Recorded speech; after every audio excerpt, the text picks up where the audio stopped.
right, we could go ahead and get started. Hello, everybody. My name is Jessica Zepeda, and I am the district school counselor for Pioneer Olivet Union School District. Thank you so much for joining us today.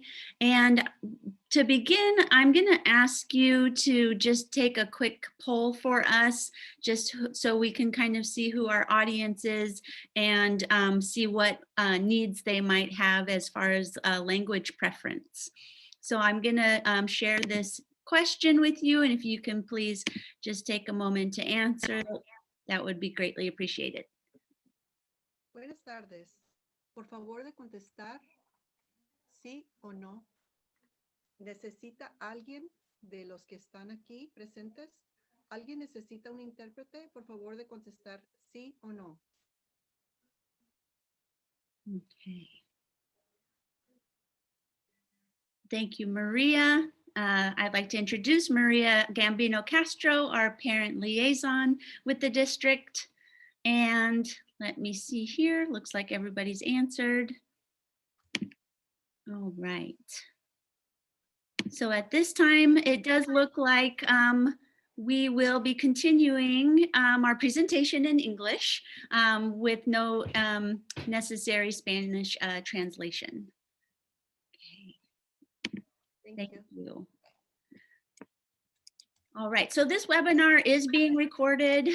You'll have access to it after it's done, and you can view it at any time. So again, thank you for joining us today to learn more about how you can better support your student or child during distance learning. I'm so glad to have you here, and I hope we hope that you walk away with some practical tools in how to better support your child at home during this time. And again, Jessica Zepeda, and I am the school counselor with Pioneer Olivet Union School District.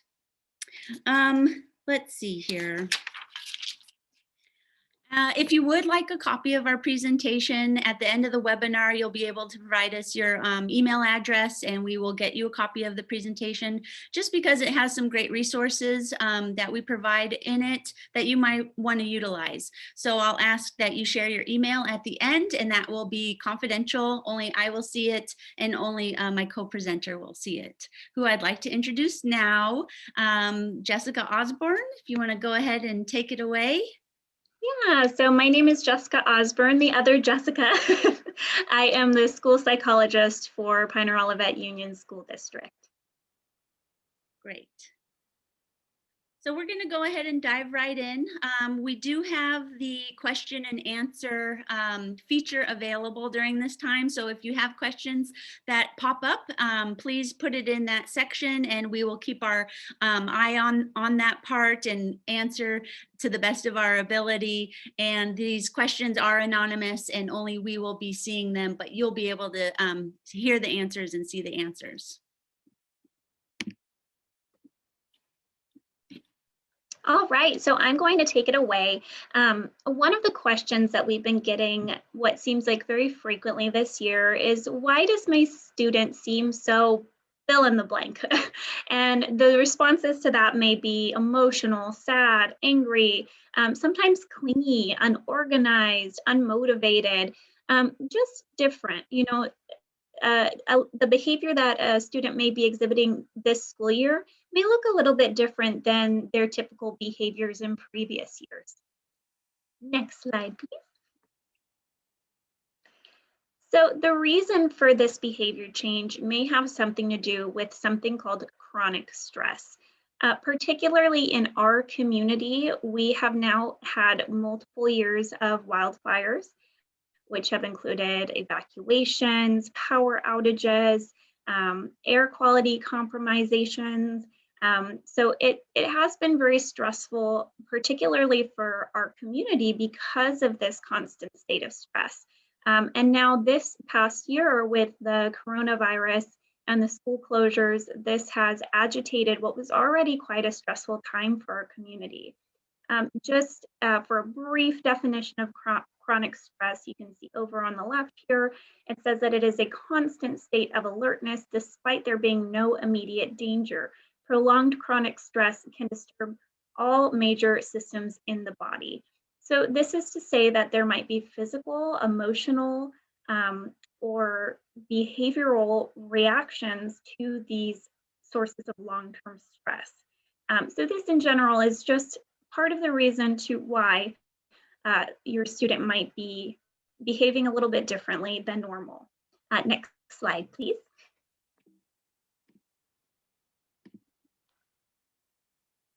So firstly, we just want to let you all know that you are not alone, especially during this year with COVID-19 coming up.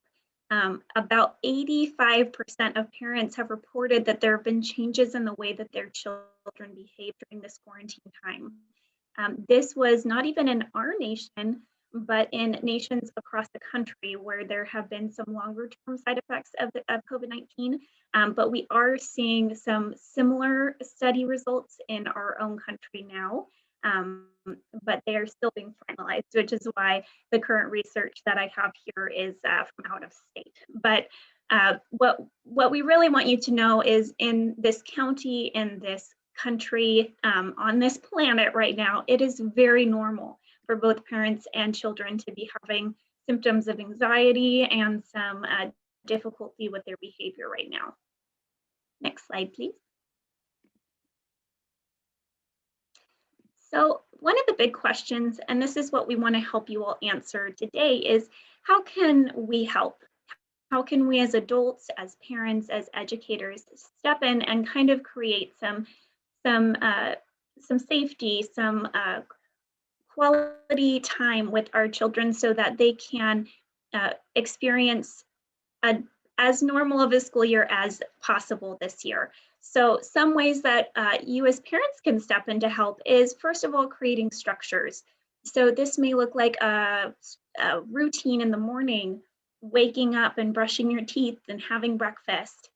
This could be a break time in the middle of the day, or if parents are away, it could mean calling to check in every day at lunchtime. It could look like a going to bed routine.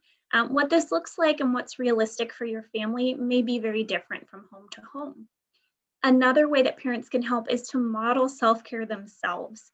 So I know it becomes very easy as parents to just become absorbed in your child's experience, but really it's so important to step back and show your children how to take care of yourselves.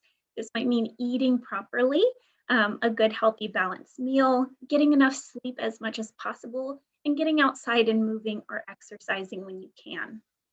Another important point is to limit screen time, both for yourselves as adults and for your children.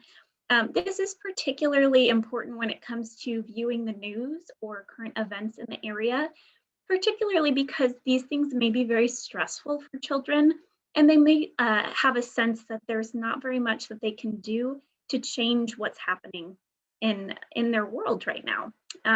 And also there's just a lot of research that is backs up the idea that screen time can over a long period of time just become kind of mentally exhausting for kids. So especially when they are on the computer all day for school, the more they can get away from that and outside or doing something with their hands during the afternoon is the best for students. The next little point I have here is to emphasize growth and resilience. And what this looks like right now in these really challenging times is to point out the little things that are becoming better. This may look like, you know, the fact that now we can go to the store and maybe find some more toilet paper, or that it's becoming easier now to learn or remember to put our masks on. Really focusing on the positives and the things that we are learning to do right. The next one, or the next two kind of go together, which is giving students positive attention, especially at home where it can become really difficult. Everyone's kind of crammed together right now. Staying connected with our communities and staying positive when it comes to those interactions, making sure those interactions aren't just angry phone calls or, oh no, I turned in my homework late, and really promoting that one-on-one quality time with your students when you can. Next slide, please. And with this, I will hand it back to Ms. Cepeda, and she will be going into some more practical tools and activities that you can do at home with your kids. Great. Thank you so much, Jessica. Jessica O.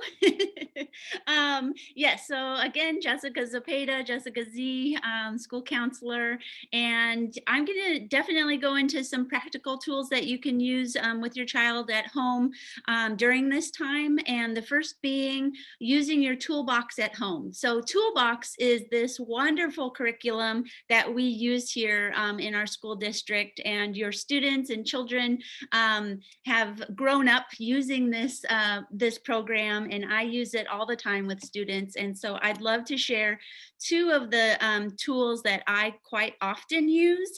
There are a total of 12, and teachers all have these and use this program in their learning curriculum. So the two that I'm focusing on today is the breathing tool and the quiet and safe place tool.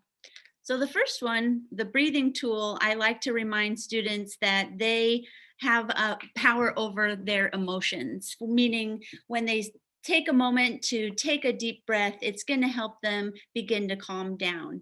And so with this tool, it comes with an affirmation that says, I calm myself and check in. And so what I like to do with students with this is have them imagine that inside their tummy, they have a balloon. And when they take a deep breath in, the balloon gets bigger. And when they take a breath out and let it go, the balloon gets smaller. And so I have them do this with me about 3 times. And even in noticing how they first start out with me, they're kind of tense like this, and then they're breathing like this. But by the 3rd breath, they have relaxed their shoulders and they seem a little more calm. And then I ask them to recite the affirmation, I calm myself and check in. And so after that 3rd deep breath, I'll ask, how are you feeling now? And typically it's, I'm feeling better. I'm feeling a little bit better. And so just helping them recognize that they have this tool within inside them that they can access at any time really gives them that self-esteem boost, and they can be successful. They just need to take a moment, and it's okay to remind them to take a moment to take that time to use their breathing tool. So even for me as an adult, I need to remind myself all the time to breathe.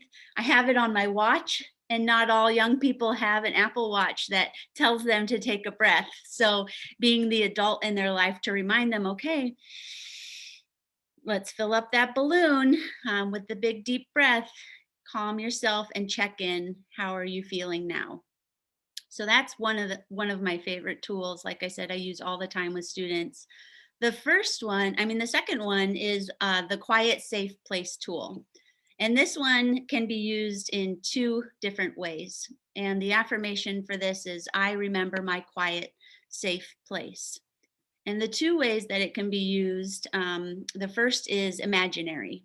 So I ask students to think of the most glorious, beautiful, relaxing place they can imagine.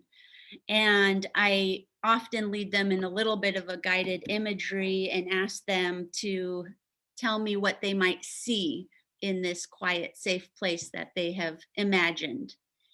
And I ask them to tell me, okay, what sounds are you hearing in your quiet, safe place that you're imagining? What are you feeling? Are you feeling sun on your skin? Are you feeling wind in your hair? And this really helps them kind of drop down into their bodies and, gain awareness of all their senses, all while using their imagination. They don't literally have to go anywhere. And then I remind them that they can access this quiet, safe place at any time because they don't need to leave their home or wherever they physically might be. They can take a moment to picture themselves in their quiet, safe place if they just need a little break. The second way I teach students how to use this can be done easily at home. And that's creating a physical, quiet, safe place, whether it's in their bedroom, in the living room, somewhere in the house. It's not a timeout space. It's not a space for children to go when they're in trouble. It's a space for them to go to really have some quiet, safe space. And in this area, here are some suggestions that I recommend for students to have in their quiet, safe place at home.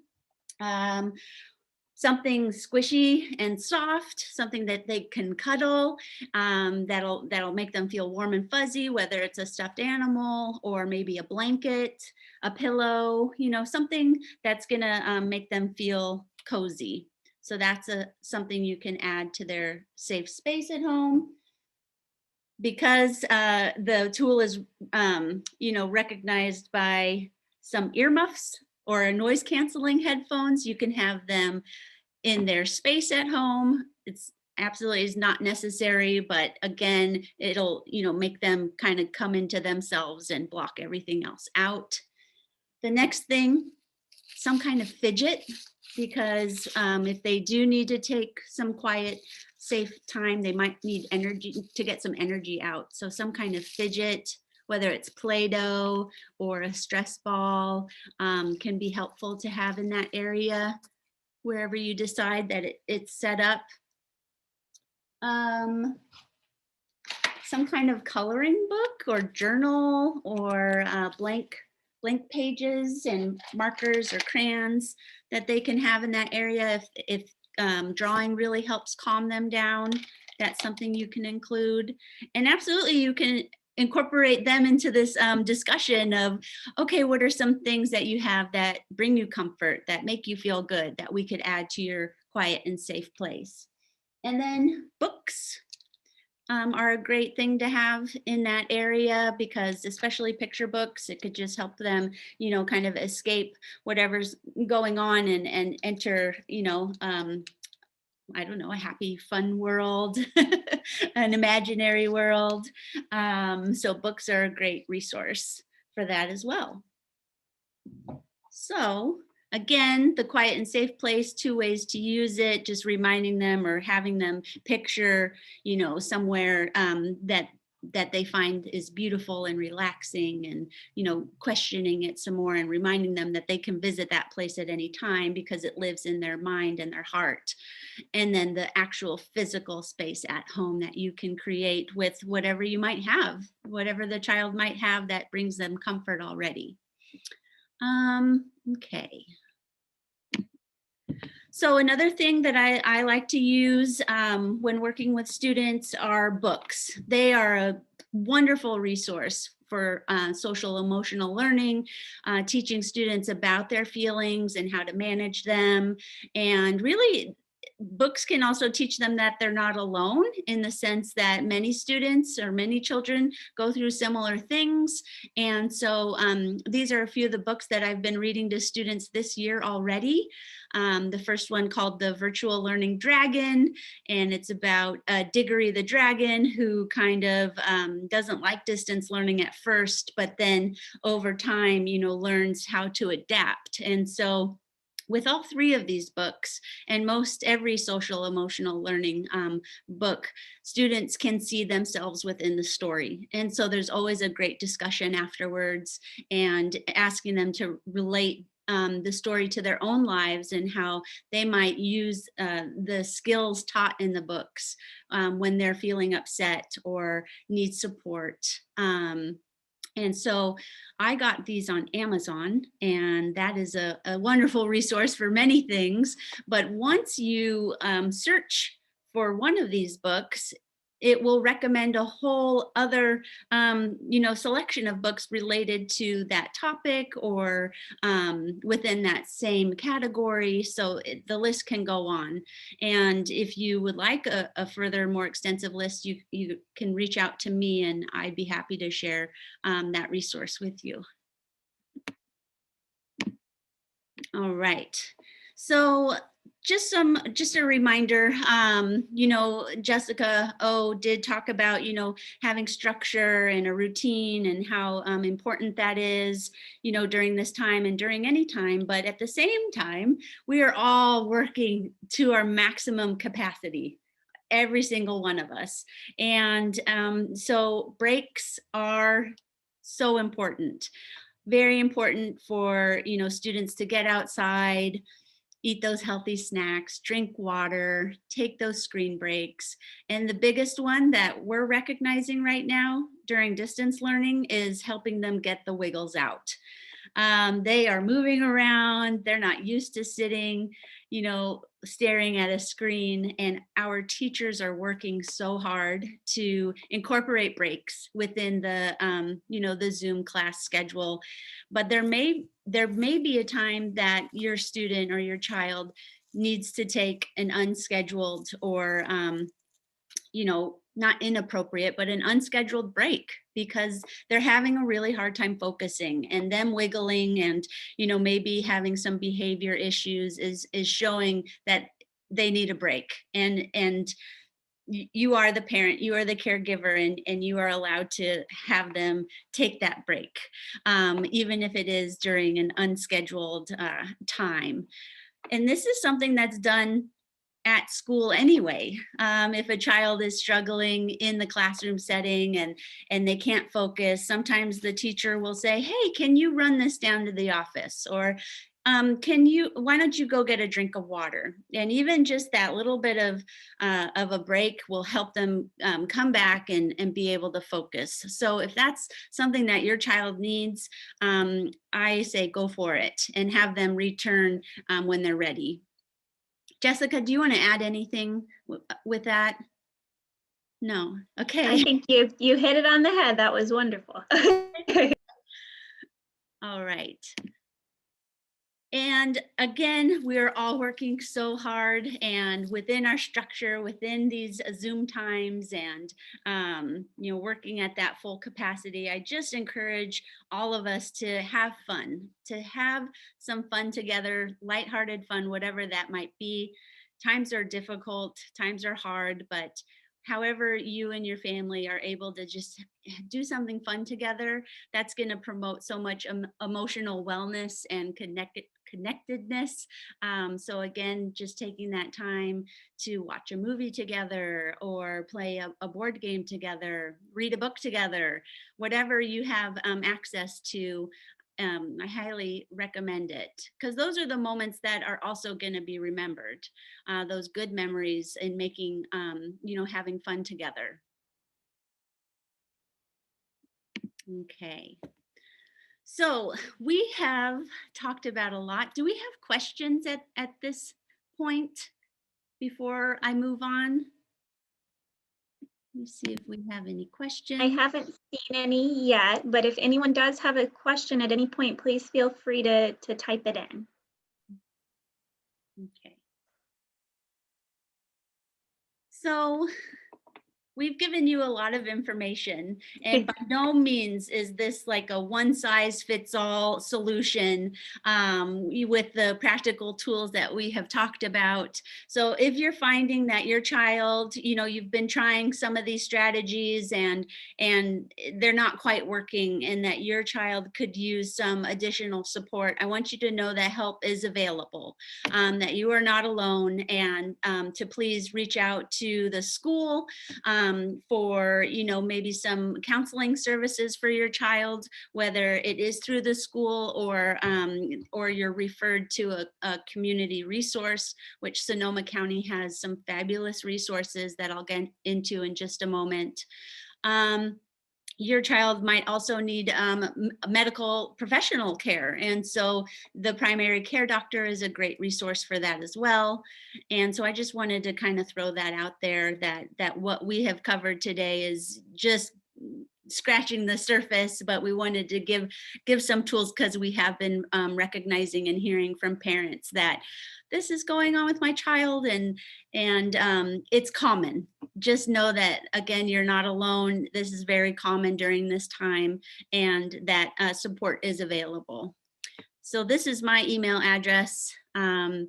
If you have further questions or concerns, you can email me at any time. It's jzapeta@POUSD.org. And I'll leave that there for just one more moment. Okay.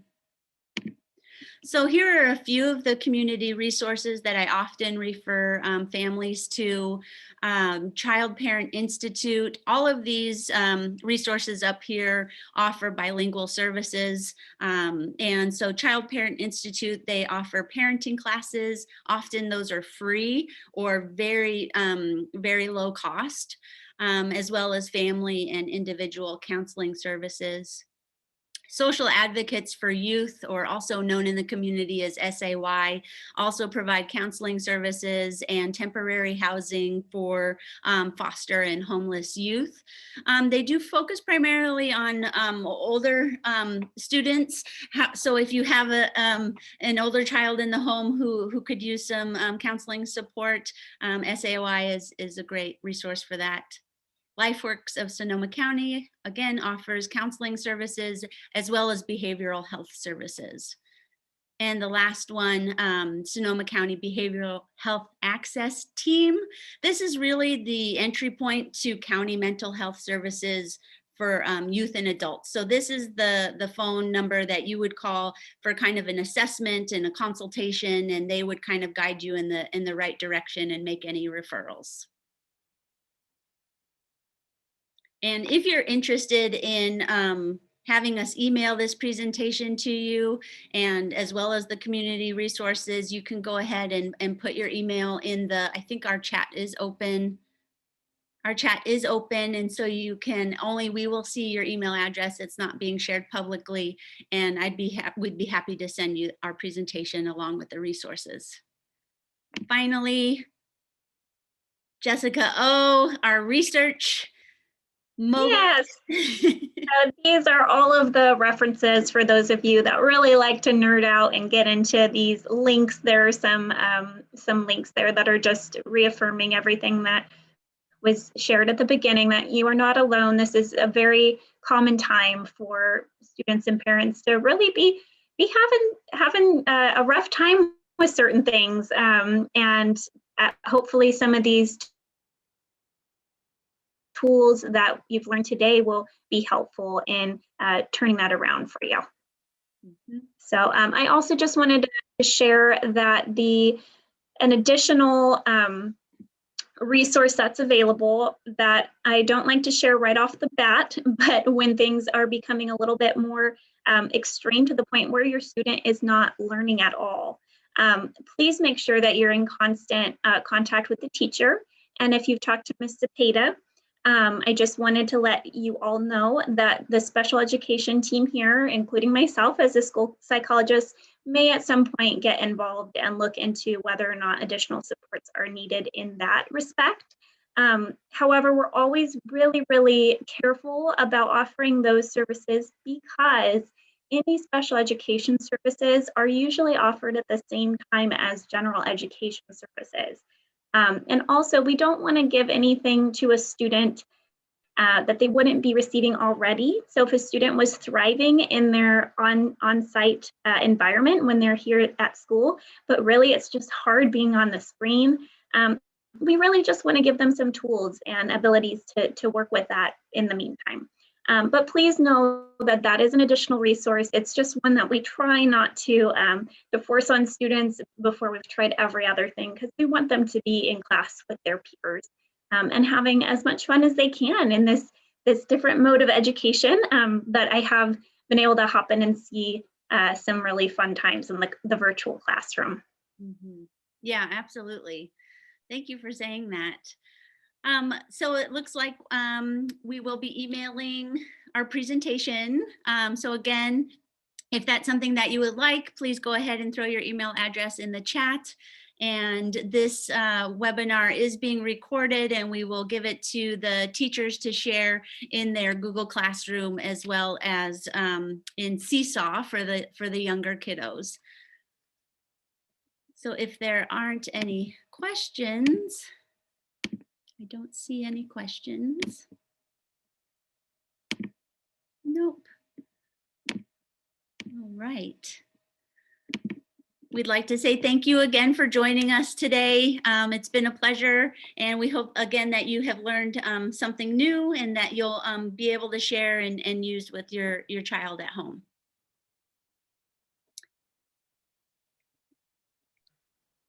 Thank you. Thanks, everyone.